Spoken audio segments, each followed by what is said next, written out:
Aminareo aneriavana ny fahasoavana sy ny fiadanana avy amin'ilay Andriamanitra raisy Jesoa Kristy tompontsika. Amen. Evero ny fiantsoana sy ny fifidianana anareo.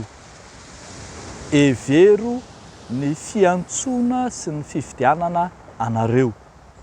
Zany no asongadina izao mofinainantsika izao amin'ity andro voalohany amin'ny volana Jolay ity. Petera faharoa toko voalohany ny andininy fahavalo hatramin'ny andininy fahiraika ambin'ny folo.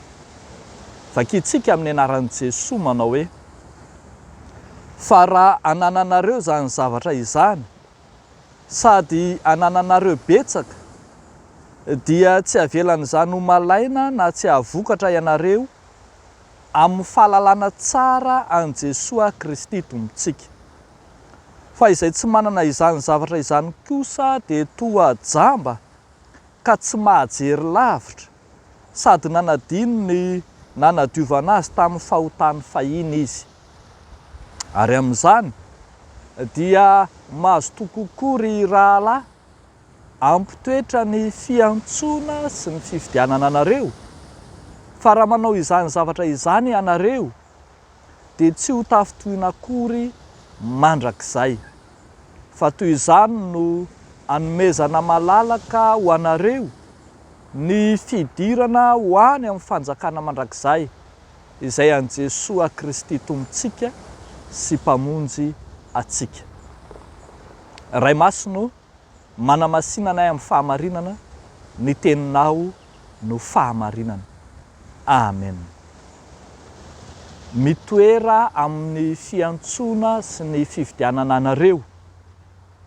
Fantatsika tsara fa ny apôstôly Petera, lay apôstôly voafora, apôstôly ny jiosy, kanefa indro manoratra ho an'ny kristianina rehetra any am-pielezana, na ireo izay jiosy tonga kristianina, na ireo jentilisa niova fo ho kristianina, dia atambatry Petera ao anaty kitapo iray fa samy olona nantsoina sy nofidiana avokoa izy ireny. Arak'izany dia ny mitoetra amin'ny toe-panahy araka an'Andriamanitra, lay fitondran-tena tsara, mendrika ny maha-fiangonana, mendrika ny maha-pino, fitondran-tena araka ny sitrapon'Andriamanitra no ilaina sy takiana ho an'ireo olom-boantso, olom-boafidin'Andriamanitra ireo. Asikasin'ny apôstôly Petera eto fa manana tombon-dany lehibe, tombon-dany manokana, izay tsy mba iombonany amin'ny olon'izao tontolo izao, ny olom-boafidy, ny olom-boantso. Hoy ny voalazany hoe raha mazoto manao izany ianareo dia tsy ho tafitohina akory ho mandrakizay. Fitaovana fiarovan-tena tsara no atolotro ny soratra masina ny mpino dia ny olom-boantso sy voafidy izany. Ary indrindra atolotra azy ireo ihany koa ny fanalahidy, izorana ho any amin'ny fiainana mandrakizay. Fa toy izany no amezana malalaka ho anareo ny fidirana ho amin'ny fanjakana mandrakizay izay an Jesoa Kristy tompontsika sy mpamonjy atsika. Ry havako malala ao amin'ny Tompo, ny epistily nosoratan'i Paoly ho an'ny ireo epistily pastoraly ihany ao amin'ny soratra masina, ny testamenta vaovao no mampiasa ny voambolana hoe toe-panahy araka an'Andriamanitra.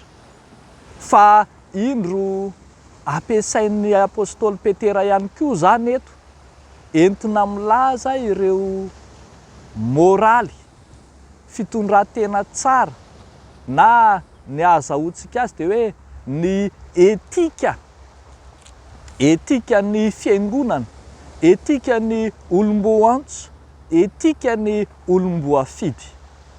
Isika tsiraray avy zao dia samy olomboafidin'Andriamanitra, samy voafidy, samy voantso araka ny antson'ny tompo antsika tsiraray avy.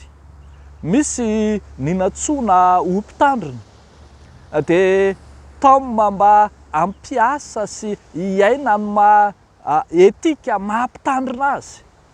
Misy ny natsoina nofidiana ho dekona, dia tao amin'ny apôstôly Petera mba ampiasa sy iaina ny etika ny mahadekona azy, ny etika ny mampiandry azy, ny etika ny mahabirao isa-tokony azy, ny etika ny mpandray fanasany tompo izay mifanaraka amin'ny fanekena izay nataony.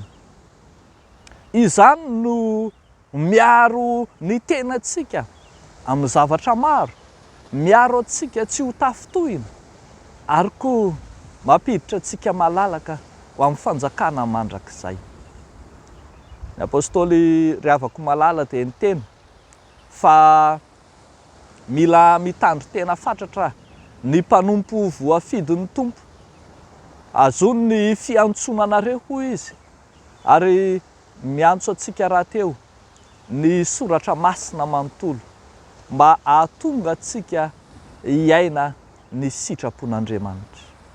Fampianaran'ny Kristy antsika izany, izy izay efa nitaona antsika ho any amin'ny voninahitra mandrakizay ao amin'ny raha teo.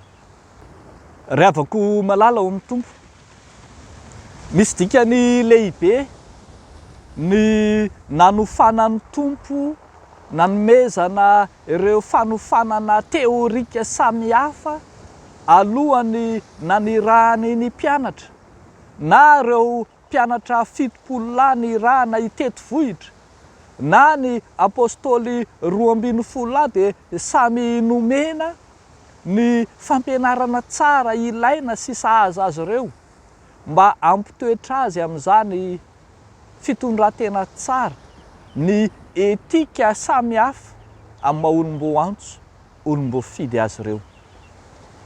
Tena araka ny Kristy mihitsy arak'izany, reny fampianarana samihafa ahafahana mitondra fiangonana, ahafahana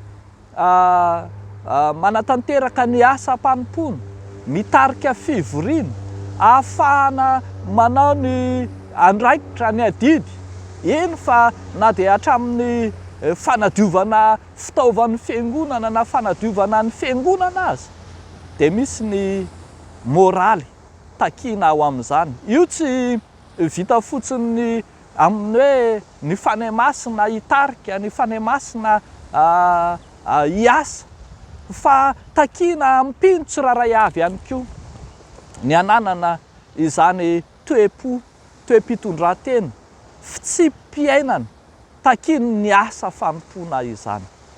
Dia eto ary ny soratra masina dia miantso antsika, hevero ny fiantsonantsika, hevero ny fifidianana antsika. Ny dikan'izany dia hoe hevero izay ahafahantsika mampiatra tsara ny antson'Andriamanitra, ny fifidianan'Andriamanitra ao amintsika tsiraray avy. Taddio tsara ry havako fa ho Jesoa hoe tsy anareo no nifidy ahy, fa izaho no nifidy anareo ka nanendry anareo mba handesy hamoa ary mba hahareta ny vokatrareo. Ahazahoana maharitra amin'ny vokatra dia ilana ny fitondran-tena tsara mifanandrify amin'izany. Dia ho an'Andriamanitra irery ihany ny voninahitra. Amen. Hivavaka isika ry havana.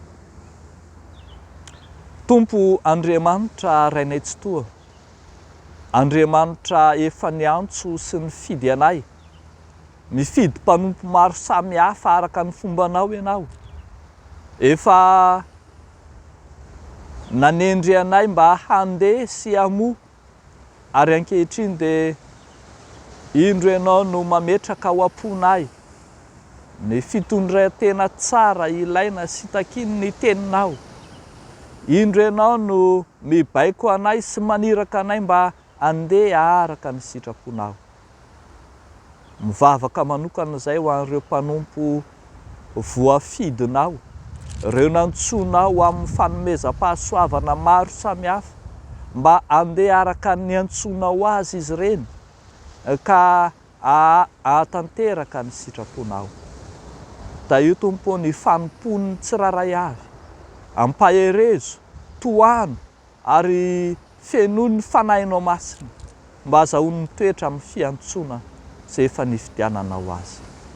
Amin'ny anaranao Jesosy no anaovanay izany mivavaka izany misaotra raha io. Amen.